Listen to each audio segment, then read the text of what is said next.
Greetings, everyone. My name is Peter Young, and I'm head of the Committee 100 Asian American Career Ceilings Initiative. And I'm very, very pleased to welcome all of you and our panelists to today's event.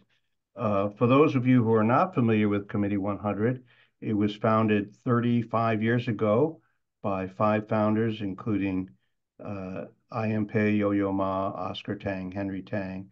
And it was formed after Tiananmen Square at the suggestion of Henry Kissinger, who said, you really need to get a group of Chinese American leaders to really focus on U.S.-China relations and relationship, but also the rights of Chinese Americans in this country, both positive and negative.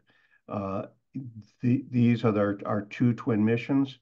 And those of you know, we have a whole variety of programs ranging from conferences, webcasts, a legal defense fund to defend people who are unfairly being discriminated against, etc. It is a wonderful organization, and we hope many of you will be somehow involved beyond just these webcasts. This particular webcast is, if you can believe it, is the 36th of the Committee 100 Asian American Career Ceilings events that started in April of 2020. And we have had leading scholars and researchers, government officials, leaders from industry, different types, millennials, parents. We've had all different angles that we've tried to explore to help people understand what the problem is and what they can do about it. In addition, we've gradually been shifting towards action-oriented, solving the problem kind of activities. So we just had a summit on July 17th where we gathered leaders trying to solve this issue together to share ideas, but also to start working on new ideas together and separately. So I'm very pleased that we have Jenny Yang as our Fireside Chat speaker today on the topic of what is the government doing about DEI and Asian American career ceilings. This is the first time we've covered this topic, and it's actually a very, very important topic because there are many, many different sources of solutions to this problem, and the government has an important role. Jenny has had a very, very long career in serving in civil rights and in government. She served in the White House as a deputy policy counsel, as a deputy assistant to the president for racial justice and equity, and was doing that up until March of this year. And I guess is recovering from the experience, right, of being in the White Yes, for and sure. still looking for that minimum wage, right, per hour, right, that you're working. But I won't read her whole bio because obviously her whole bio is in the invitation that you all responded to. But she has had an extraordinary career, including being chair, you know, of the U.S. Equal Employment Opportunity Commission, which, as you know, has a very important role in terms of making sure that there's fairness in the workplace, et cetera. So I can't think of too many people who are more qualified to talk about this topic. And so please, join me in welcoming Jenny to today's event. Two housekeeping things I just want to say before we start the fireside chat. First of all, we're going to reserve at least 10 minutes at the end for questions from the audience. And the way this works is all you have to do is type in your question in the chat box and we'll be able to see it. And you can type it anytime you want, since it's helpful to see what they are, so we can gauge how much time to leave at the end for Q&A. And then I will pick questions to pose to Jenny, and Jenny will answer them superbly, right, Jenny? By the way, a very close friend of mine who is a professor at Columbia had a big sign behind his desk, It said, please phrase all questions in the form of a compliment. I thought that was an excellent It's good and life advice. yeah, exactly. So that's basically it. So we're going to get started, but I really want to get started and really, Jenny, maybe you can, in your own words, tell us a little bit about your career and experiences relevant to today's topic, because a bio is a bio, but it's really not the same as hearing directly from the person about their experiences and along the way. So if you could do that, that would be great. Sure. Well, thank you, Peter, for having me here today. I want to thank the Committee of 100 for your leadership in advancing issues around career ceilings for Asian Americans, Native Hawaiians, and Pacific Islanders. These are issues that are near and dear to my heart that I've spent my career working on. I'm sitting here in my faculty apartment at NYU Law School, the same dorm I was in almost 30 years ago when I was a law student. Now I'm teaching employment law. But, right after law school, I worked on garment workers' rights here in New York City. And then I went to the Department of Justice, where I was in the Civil Rights Division, litigating employment discrimination cases against state and local governments. I spent 10 years as a civil rights attorney on behalf of workers, bringing class action, so large systemic cases. And then from there, I went to the U.S. Equal Employment Opportunity Commission. We have 53 offices. I still say we, even though I've been gone.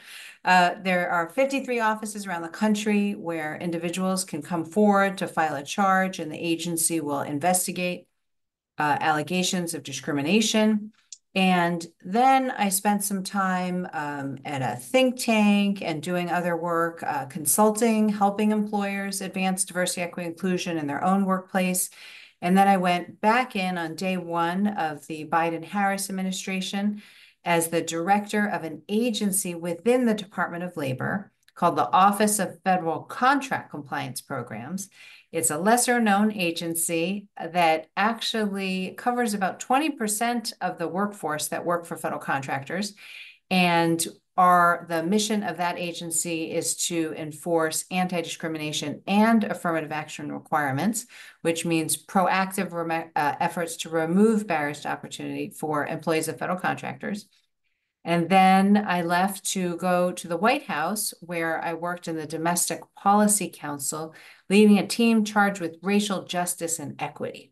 So we were advancing racial justice and equity across the federal government, coordinating the federal government's positions and response on a number of issues.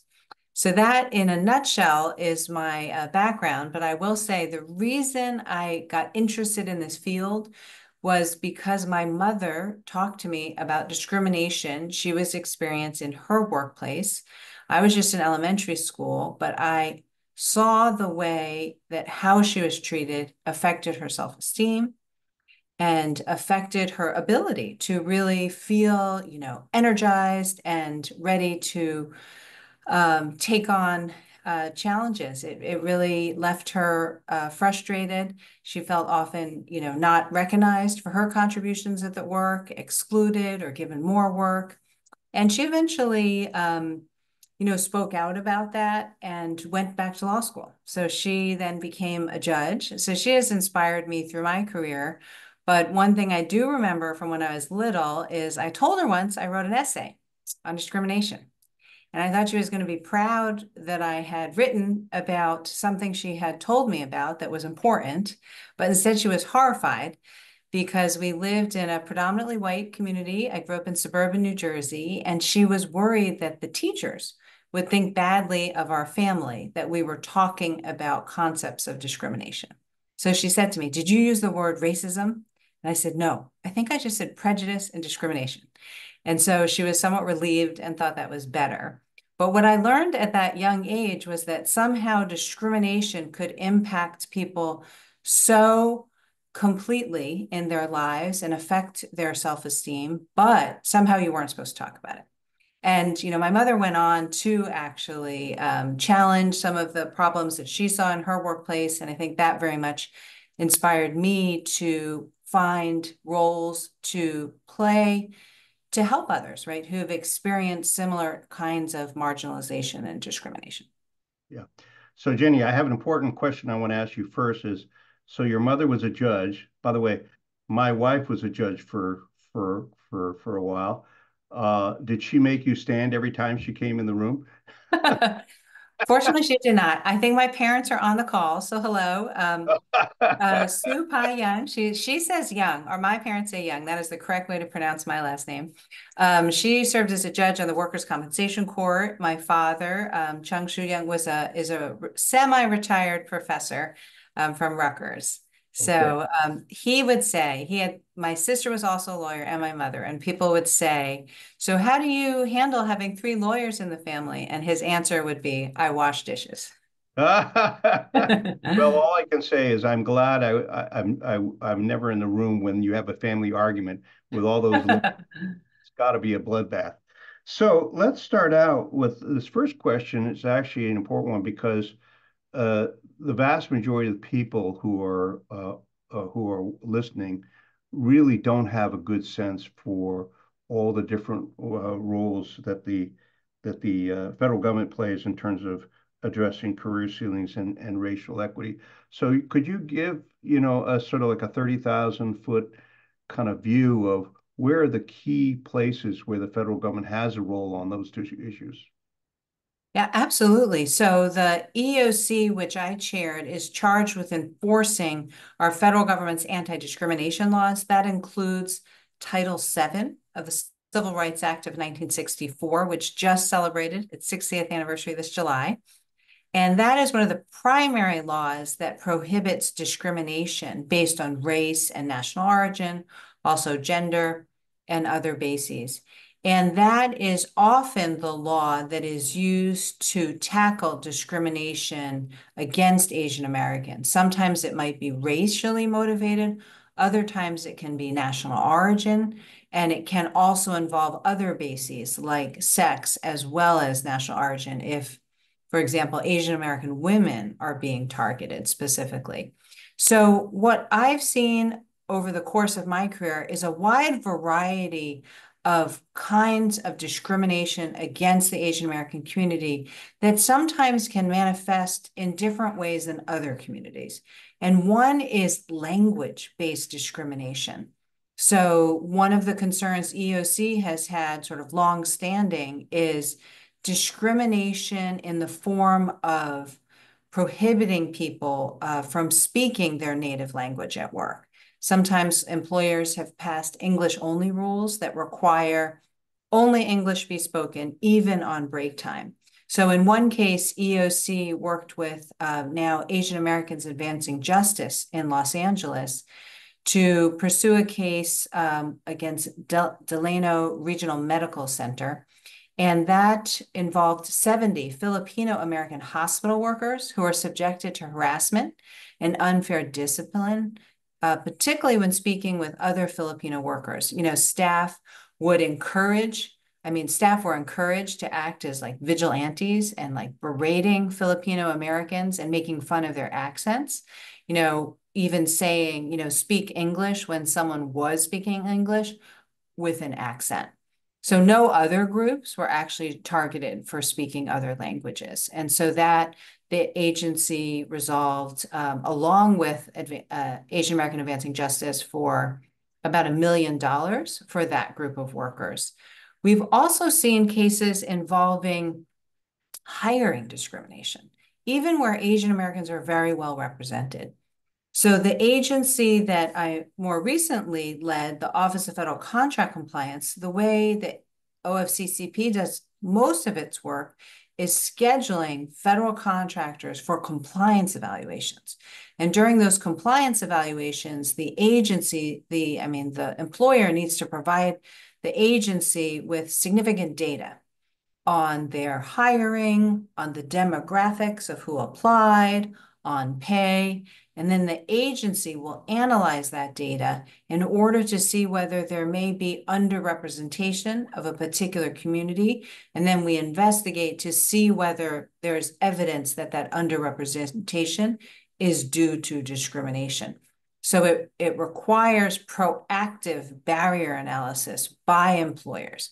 And so during one of these compliance evaluations, OFCCP found underrepresentation of Asian Americans in an engineering classification for Palantir, which is a computer and software services company that works on data analysis. And the agency entered into a consent decree where the company paid over $1.6 million to affected Asian American applicants who were denied opportunities. And, some might say, well, Asian Americans are viewed as good at, computer science, right? The model minority myth, Asian Americans supposed to be good at math. Why would they face discrimination, right? But often stereotypes, we've seen them harm employees in a number of ways, right? Even if workers are seen as technically competent, often there are stereotypes that Asian Americans don't have the soft skills to be able to lead a team or to exercise, independent judgment. I've had cases, yeah. In fact, Jenny, the interesting thing is in a lot of the other events we've had, the data really has come out that surprisingly there's a bigger problem in the technology industry than a lot of other industries, which is, as you said, rather surprising, right? Given the quote stereotype about Asian Americans. Yeah, absolutely. And that's a really good point, Peter, because what we see in the tech industry is Asian Americans are well represented in many of the line positions, right? The line engineering positions. But when you go to higher level management, there's a significant underrepresentation. So EOC recently, just last month, issued a new data analysis looking at the tech industry. They issued a report that's available online for those that are interested, but they confirmed research that I had led during my tenure at EOC that had found similar patterns where Asian Americans are highly represented in certain categories, but very underrepresented at the highest level. So that's a common issue that we see. We also see various kinds of harassment, particularly after the pandemic, and we saw this rise in anti-Asian hate.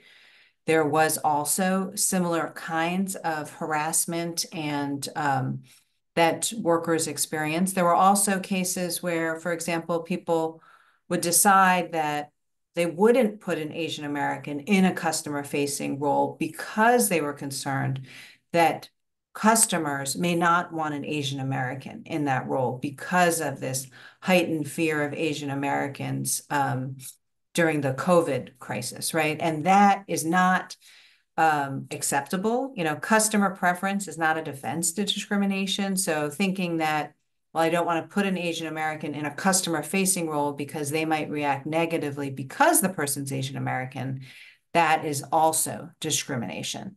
What are So, yeah. what different tools that like you reference the EOC because that's one you're quite familiar with it.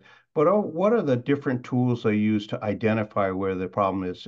It sounds like it's partly investigations, partly using data, but also I suspect there's a way in which people can report incidences of so maybe Yes. you could say what are the tools at least that agency, which you're quite familiar with, uses to identify where there's a problem that they need to look into. Yeah, that's another important question. So there's a complaint process that both EOC has. Individuals can go into any of the 53 offices around the country to meet with an investigator to explain what happened. There's also an online portal where individuals can fill out a questionnaire to explain what happened and then set up an appointment to meet with an investigator either online or in person to then prepare a charge of discrimination if an individual wants to file a charge. So once an individual decides to file a charge, the agency will investigate the charge, will determine whether to interview witnesses, collect documents. The agency notifies the employer that a charge has been filed. It asks the employer a series of questions to explain the employer's position, and then it conducts an investigation and makes a determination as to whether reasonable cause exists to believe that discrimination occurred. Yeah. And then the agency will issue a determination and then can pursue cases through litigation or can issue a right to sue for individuals. Whether or not the agency found reasonable cause, individuals can pursue a private right of action in court after the conclusion of the investigation, or they can ask for the right to sue letter after 180 days. And I will just add, there are statute of limitations. It means you only have a certain period of time. It can be either 300 days or 180 in certain states. So it's important that if you have experienced discrimination, you consider whether you want to file a charge soon so that you don't lose your right to actually pursue your legal rights. Now, what are the other agencies, stepping away from the EOC, what are the other federal agencies that get involved with, discrimination, et cetera, outside of the EOC? So, and obviously they're also state and local as well, but focusing for the moment on the federal side, what are some of the other agencies or entities that get involved? So the Office of Federal Contract Compliance Programs, OFCCP, is the other major enforcement agency. You can also file individual complaints with OFCCP if the employer is a federal contractor. And OFCCP will investigate individual charges as well as pursue broader systemic cases. And often some of the larger cases, the agencies might learn about either through an individual charge, could be reading about something or hearing about it in the news media. The EOC can open on its own accord a commissioner's charge. And even if someone is afraid to come forward and put their name on a charge, it could be possible to provide information, and then the agency might act in its own name in a larger systemic issue. So EOC and OFCCP are the major anti-discrimination enforcement agencies in the federal government.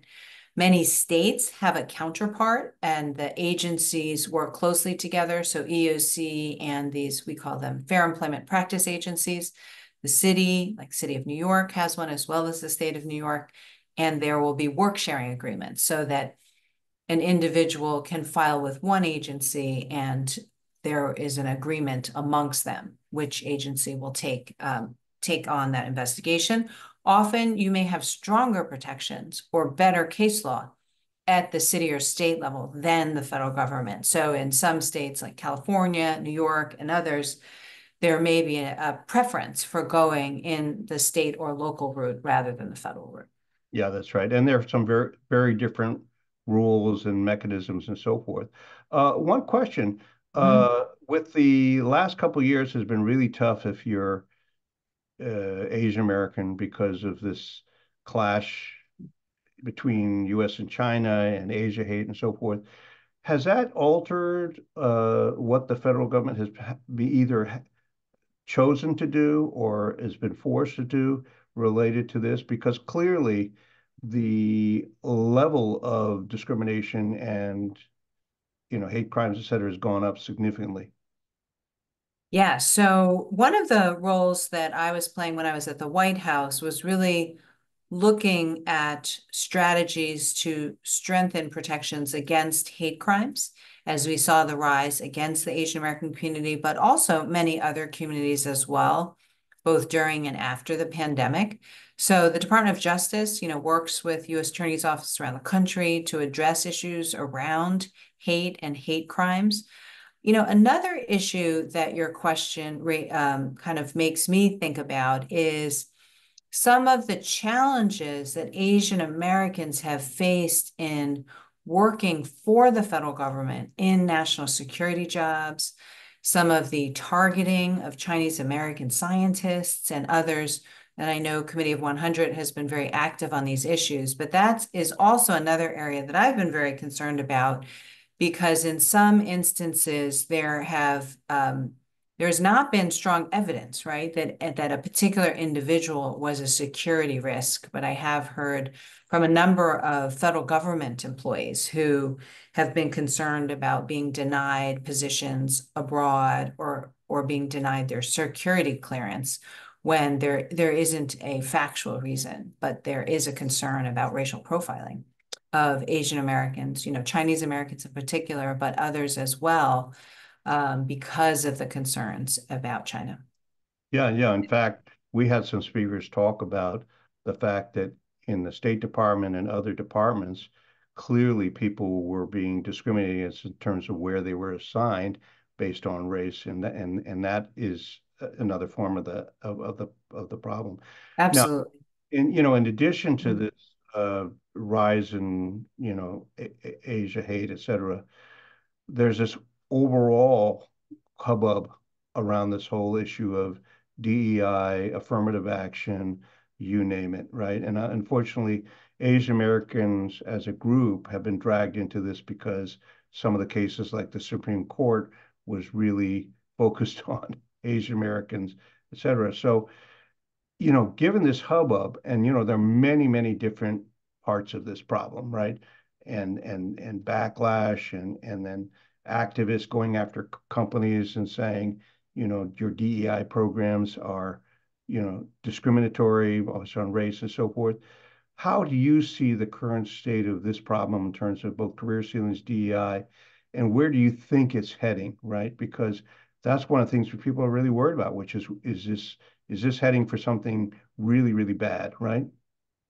Yeah, absolutely. I was very concerned to see both the increasing attacks, politicizing efforts to advance equal opportunity in the political dialogue, even before the Supreme Court's decision in the Students for Fair Admissions case against Harvard and UNC, where the court there really just addressed a narrower question about whether race can be considered as a plus factor among among qualified people to help promote educational diversity. And the reason for the consideration of race in education was to create a more diverse learning environment to benefit all students. And the court was looking at whether the evidence supported a compelling government interest there. And Mhm. that was a very different question than the issues in employment, where most diversity, equity, inclusion efforts and hiring efforts do not consider race in decision-making at all. And so just as a general matter of law, the Supreme Court decision in higher education actually has no real impact. It does not change the law at all in the employment space. But what it did do is it has emboldened attacks on many programs that companies had put in place or employers to try to promote diversity, equity, inclusion. And what I do think we'll see is, and what we're seeing already, is a sort of a wholesale reevaluation. Many companies are doing their own audit, both for legal compliance, as well as to understand, what is working and what isn't. The companies that were very committed to advancing equal opportunity and diversity, equity, inclusion are continuing that work. They're moving into more integrated, often, ways of doing that. So they're trying to understand, they're using different language sometimes as they talk about it to try to insulate some of it from attack. But many are not, backing down from this work because they know how important it is to utilize the full talent in America, to fully engage all their employees, and to create a work environment where everyone feels that they truly belong and can contribute, right? There's really strong research there. Companies have seen it.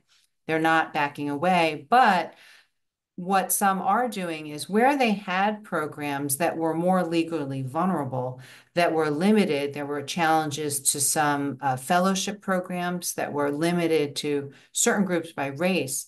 Companies have broadened those. And so instead of limiting programs to only certain communities that were historically underrepresented, they have been broadening it to others who have faced adversity as well, similar to the Supreme Court. So there were many companies, particularly after the murder of George Floyd and the sort of call for greater racial reckoning and addressing some of the systemic and historic inequities. Many companies felt that they needed to do something, but they didn't necessarily have full buy-in to continue that work. And I think some of those companies you see pulling down resources, eliminating positions, advancing diversity, equity, inclusion.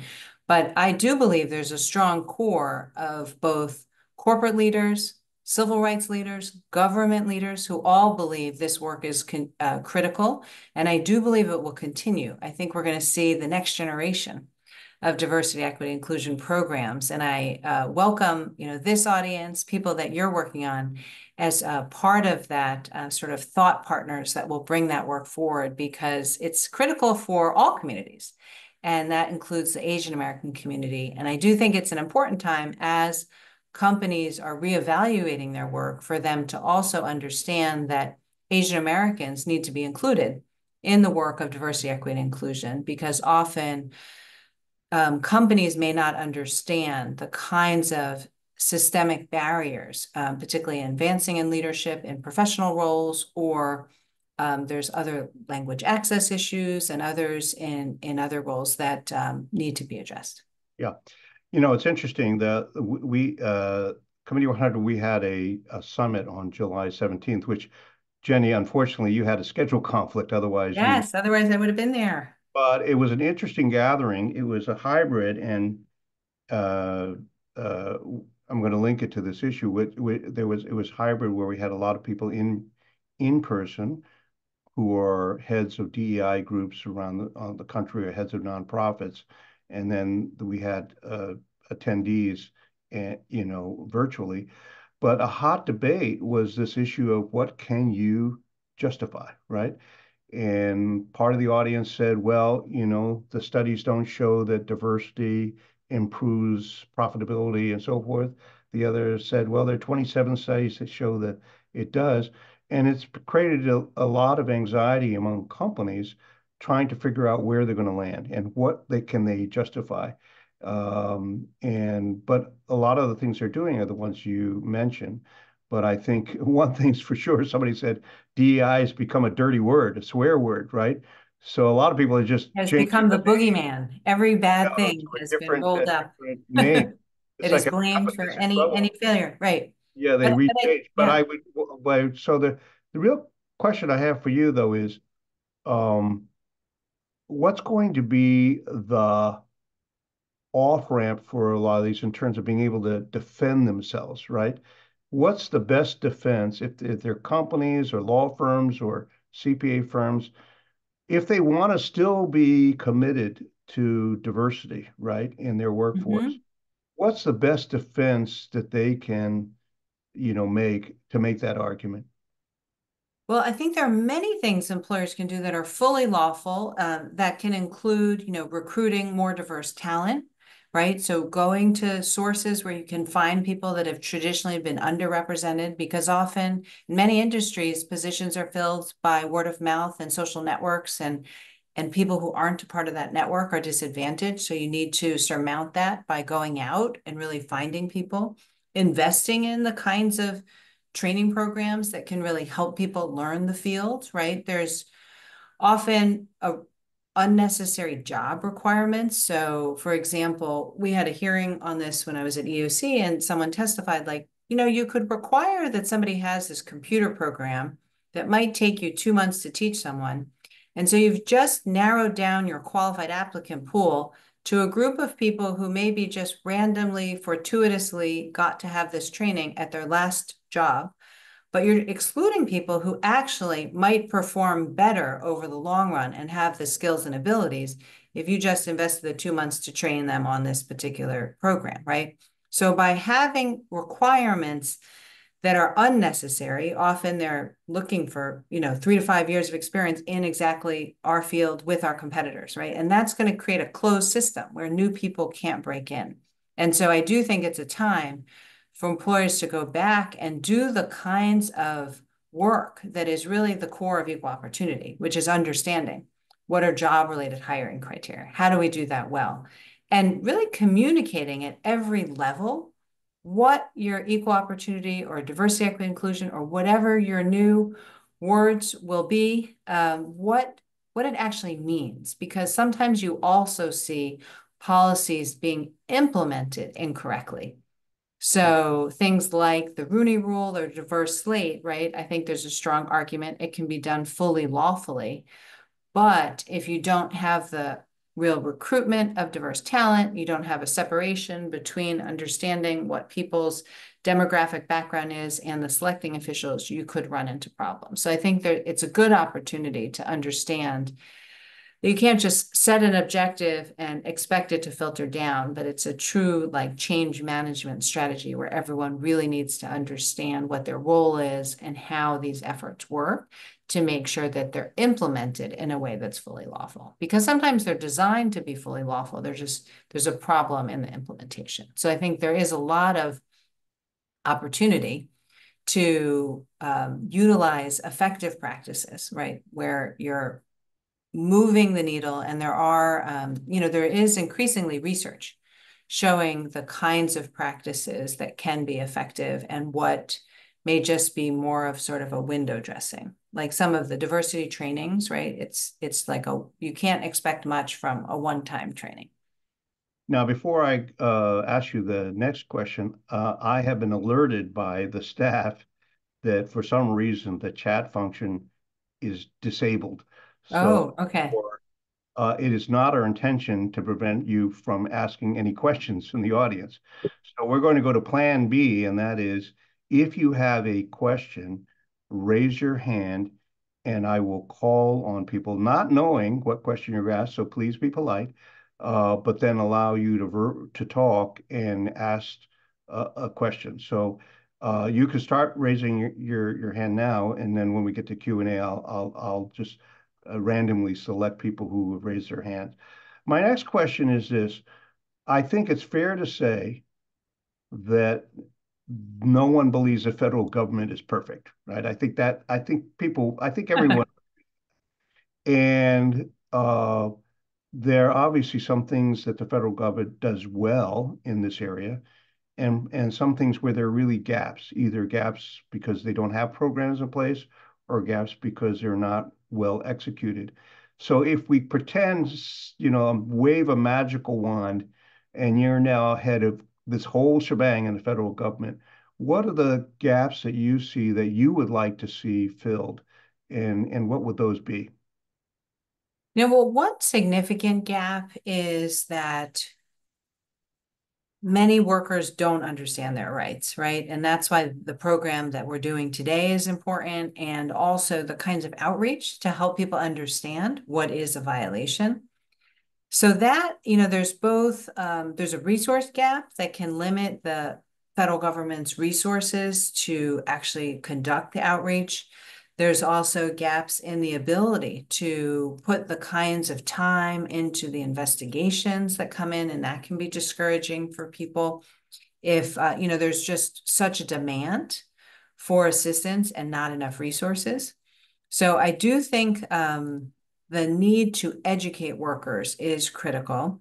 When I was at the EOC, we had launched an initiative with also the OFCCP and the National Labor Relations Board through the White House Initiative on Asian Americans, Native Hawaiians, and Pacific Islanders at that time to go out into communities and we would reach out to the different organizations, particularly serving the Asian American community. We would bring translated materials in many different languages, as well as people who could speak many different languages to listen and to understand what were the workplace challenges that different communities were facing, to share what it was that our agencies did, and to increase people's comfort level with coming forward. So I think in addition, we also need more people who work for the federal government who come from these communities, right? Who understand what the needs are and who can build trust with the communities. Because sometimes what would happen is people would say, well, we don't get a lot of charges from, say, the Hmong community in Minnesota. And then I would ask, well, do we have anyone who knows that community? And they would say, well, the person left and now we don't anymore. Or,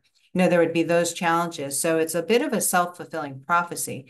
If we're not able to ensure our federal government is fully representative of all the communities that we serve, then we will not be able to serve those communities well.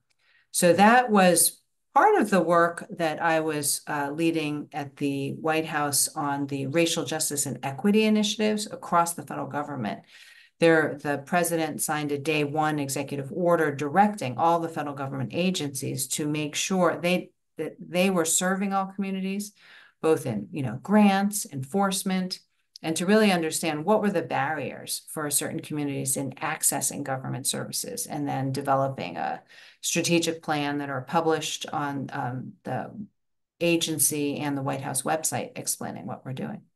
Yeah, that's right. So it looks like we got a couple of hands raised, but I'm going to wait and ask the next question before we turn to Q&A. And Okay. Jingli, you and Michael, you, please keep your hand up. Don't put it down. We're going to call on you. So one question is this, this issue about discrimination, et cetera, there are two sides of it for individuals. There's one, how do they deal with discrimination that they're faced with, right? But the other is, what can people who are concerned about this issue, what can they do as individuals to advance the cause, including organizations they could join or things they could do individually? So, for those people in the audience who, on one side, say, I'd like to figure out a way that I can help diminish this problem, what are the ways that these individuals could contribute? Well, that's a really good question. I did want to highlight one initiative that EOC has launched that they're looking for people to engage with, and that is led by Commissioner Kalpana Kodagal. She is a former colleague of mine from our law firm days, but she's a child of immigrants from India, and she's leading this effort to reach vulnerable workers in underserved communities. So they are working to make sure that they are reaching workers who are often most unlikely to seek the agency's assistance. The agency will bring cases on behalf of, for example, trafficking victims from other countries. And I've brought a number on behalf of workers from like Thailand, as well as India. And so that is one effort where they're looking for entities and individuals who want to get involved in helping share that information about what the agency does.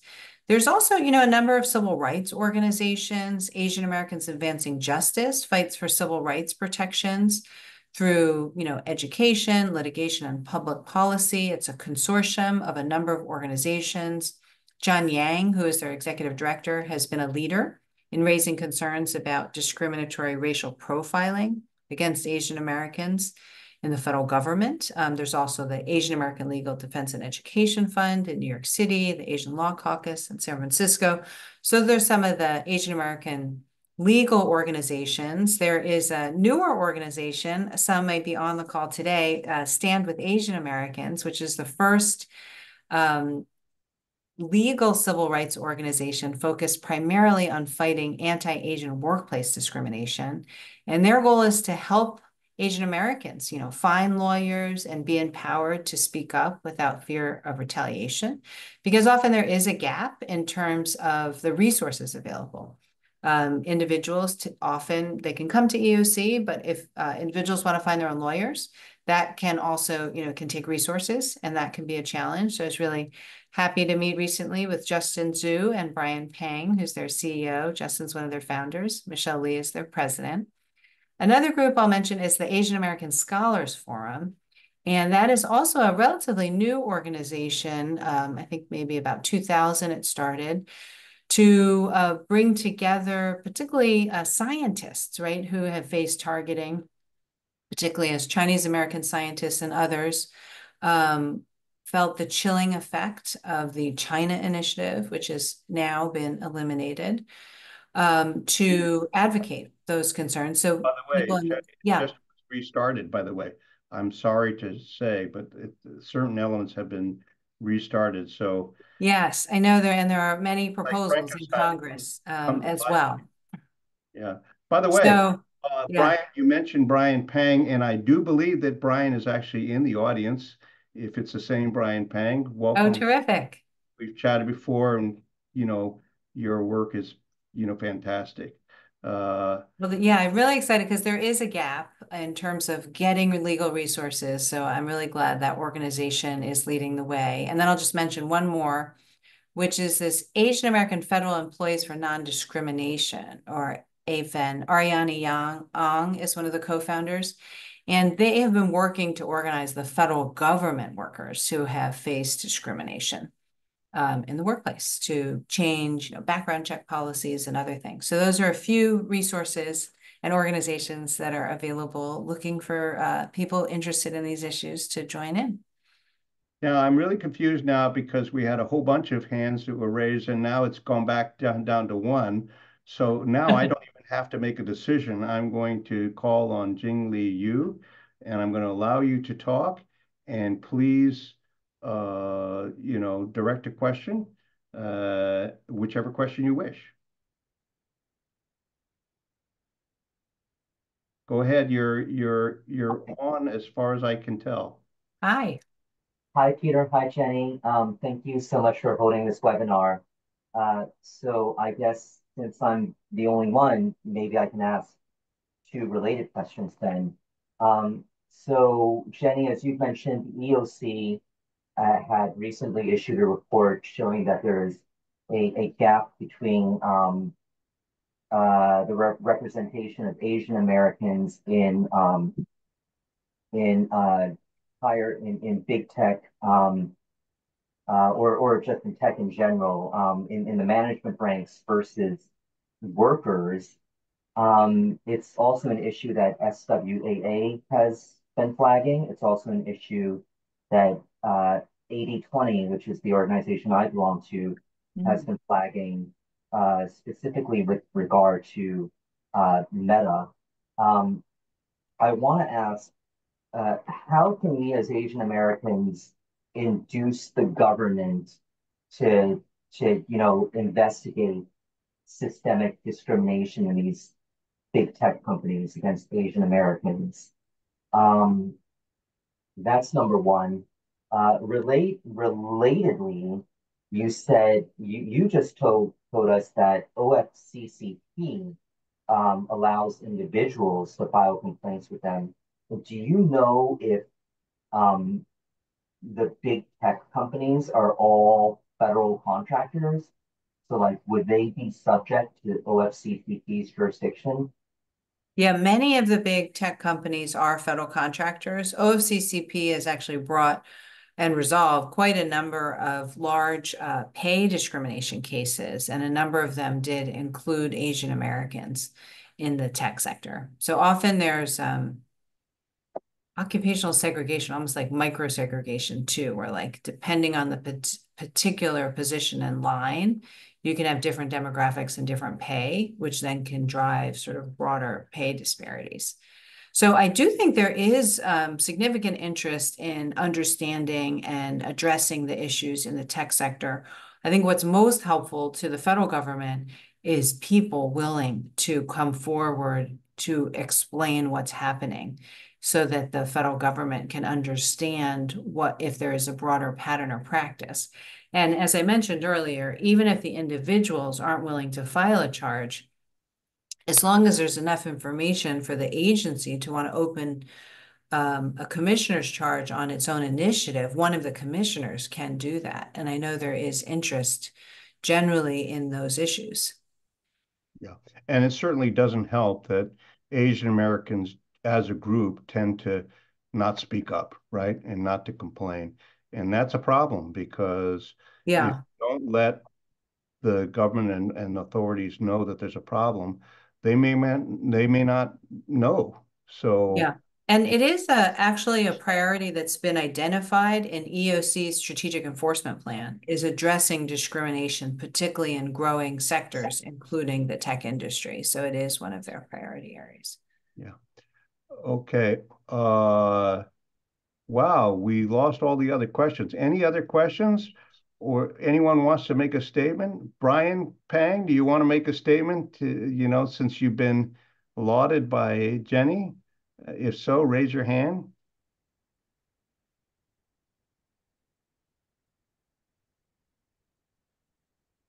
Oh, there we go. We got a question here. All right. All right. I thought if I cajole people, they will finally go ahead. Shiro Tanaka, your microphone, you've muted yourself, so you have to unmute yourself. There we go. Okay. Can we expect the equal response from the federal government under different administrations? No. There's very different views of equal opportunity work depending on the administration. So you will see significant changes when the administration change, if they're, when the administration has changed in the past. The Equal Employment Opportunity Commission is an independent agency with a 5-member bipartisan commission. So it has tended to swing in the past a little bit less than some of the other executive branch agencies.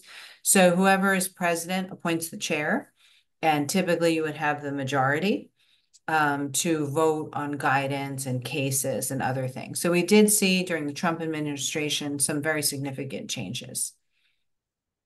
All right, we're on a roll now. Shudo, you started momentum. Michelle Lee, it's your turn. You're muted. There, right.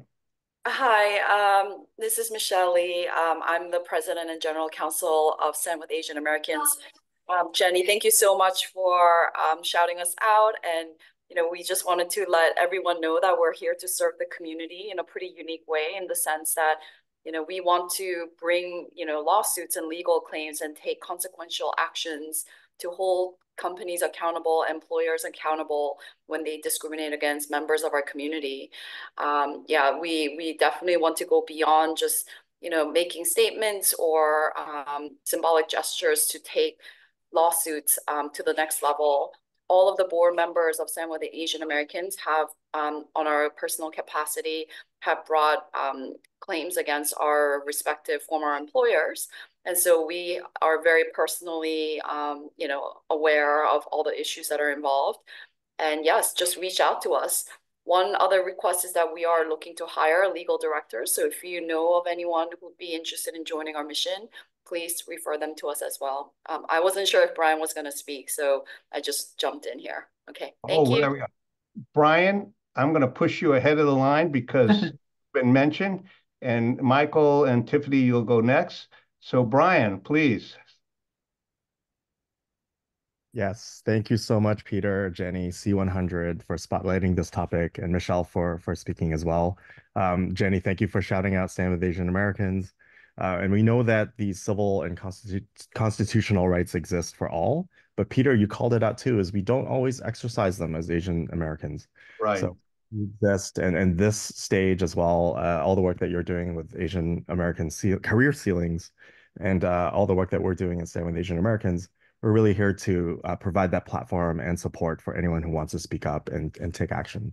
So Yeah. as I said, please do reach out to us, and we'll happily work with you and partner with you and share more about our work and also support you through your journeys.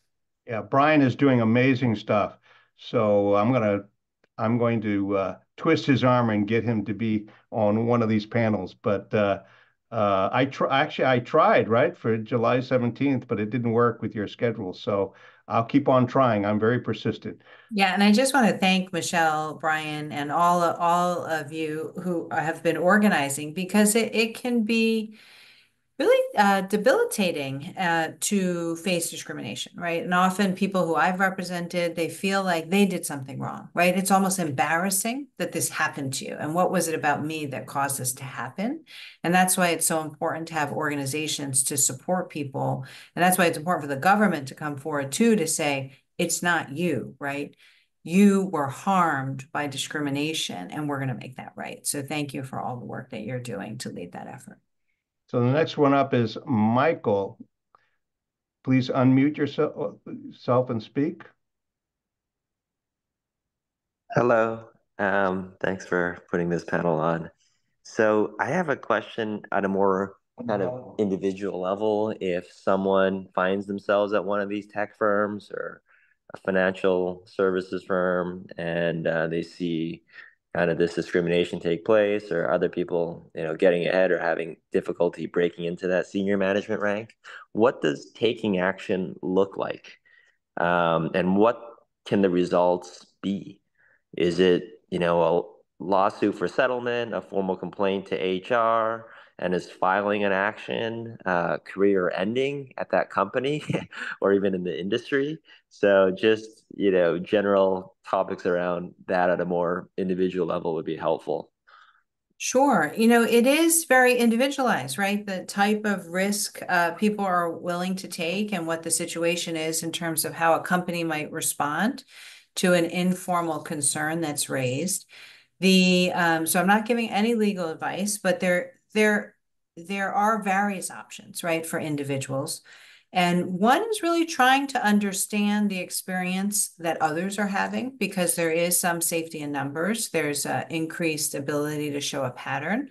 So it becomes harder for an employer to say, well, it was because you didn't have these qualifications, or right, to make it just about one person, when you can demonstrate that there are a number of people who had a similar situation happen and they were treated less favorably than others, and they're all Asian American, right? It becomes more likely that race was taken into account, right? Because often the practices are fairly subtle. So that's, I was a class action attorney in part because, right, there is that ability to look at broader data sets and information. So where you have the ability to try to collect a broader set of experiences or evidence or data to demonstrate a broader pattern, that information can be very interesting for federal or state or local enforcement agencies to look at. You can always consult with an attorney to understand whether the pattern or situation that you're seeing is likely to be an actionable claim. It's always good to investigate, what your informal options are, because sometimes a good company who's trying to be proactive, that learns of a problem or a widespread concern, sometimes there are affinity groups, right? That could be a place that's a safer place to talk about the issue, where someone in a more senior role that feels comfortable can raise an issue on behalf of others that might feel more vulnerable. Sometimes there are diversity, equity, inclusion committees or, sets of structures where people can, on a more confidential basis, raise it.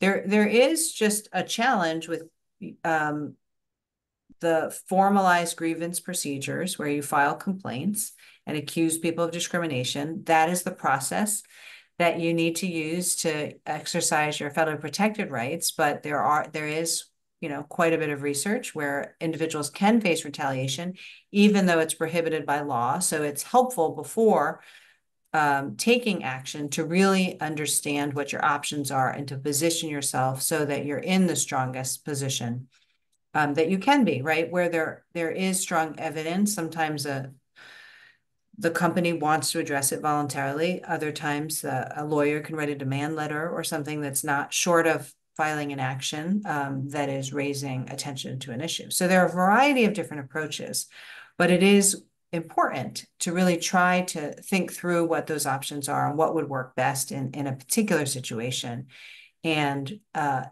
individual's comfort level, because there can be repercussions within an organization. So those are something people need to consider and to protect themselves against. Now, Tiffany Coe will get the last question, but before that, I just want to remind people of upcoming events under the Committee 100 Asian American Career Ceilings.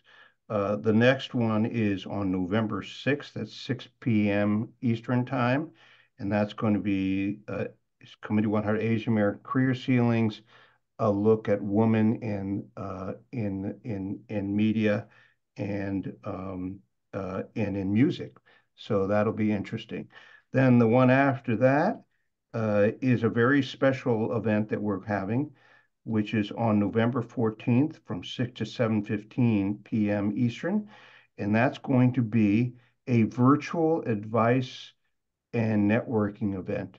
And what we're doing is we're recruiting a number of people who are experienced in different fields, particularly, but this time we're going to focus on finance, investing, and consulting.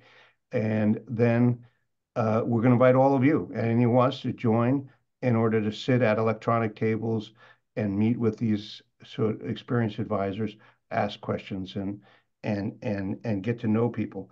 And the last for individuals is that we're going to start a tutoring series or an instructional series. Jenny and I are working on one for corporates and DEI, but it hasn't been set yet. But one for individuals, we're going to have one on C100 Asian American career advice, overcoming bias and stereotypes. And we're going to have three people who are the instructors, one from does research on the issue, one who is an advisor, and one who is an experienced person who faced the stereotyping bias in their career and fought their way through it successfully, but had some lessons from that experience.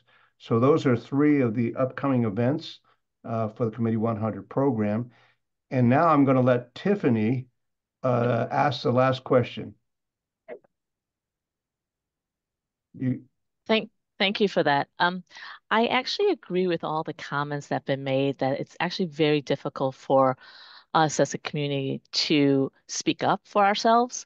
So I was just wondering for all the cases that have been formally brought forth, what has the success rate been? Because that could, if we've actually had really good success rate, that could be an encouragement for the people that's on the fence to get off the fence and actually, bring forth their case or their discrimination circumstances. Well, it is highly variable, dependent on the facts, the court. So it is hard to say, X% success rate, in general, but I do think it is worth thinking through different strategies, right, to try to raise these issues within an organization, whether it be informal or more formal. And I think now is a good opportunity as companies rethink, right? And they're really in this process of what does it mean to advance diversity, equity, inclusion. And I think it's very important to these organizations to understand the issues impacting the Asian American community and for employees being willing to do that in a variety of different ways, right? Some can be collaborative and helpful. Others can be raising concerns or filing a complaint or a lawsuit where that's necessary. Yeah, and I want to make one other comment, which is over and over again, over the 36 or so events that we've had, the importance of finding mentors, and not Asian American, but just mentors, right? Who can help you is very important. Most people think of mentors in terms of getting advice for people who can, help you succeed. But it's the other side too, which is if you have a mentor and you've got an issue about discrimination, so forth, it's very helpful to have someone in the organization who can help at least see what they can do about solving the problem. I think that's a very important thing. So we're going to end on time, but my last comment has nothing to do with career ceilings and the federal government. We're heading for elections in early November. And whether you're talking about the presidential election or governorship, so forth, this is an election where so many of the races are very, very close at all different levels. And what that means is Asian Americans proportionally have more of a say than they had a lot of other elections. Yeah. And my comment is not who to vote for, whatever. It's just exercise your right. And not only that, it's particularly nice when you feel that your vote may count more in this election than it may have in other elections. So please make sure that you exercise your right, whatever your belief is, and whoever your candidate is, not the issue. The issue is for democracy to succeed, you need to exercise your right. And this is a particular time where smaller groups like Asian Americans will have more clout and will determine more of the outcome than they have in previous elections. Yeah. And we need to exercise our voice so that the needs of the community are prioritized. So thank you all. Really appreciate your taking the time to join us tonight. So I want to end by just saying, first of all, thank you very much, Jenny, for your insights during this thing. And I want to thank all of you in the audience.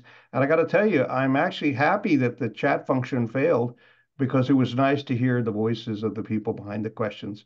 So thank you very much. And we all look forward to seeing you at our next events. Great. Great to see you. Thank you. Bye-bye.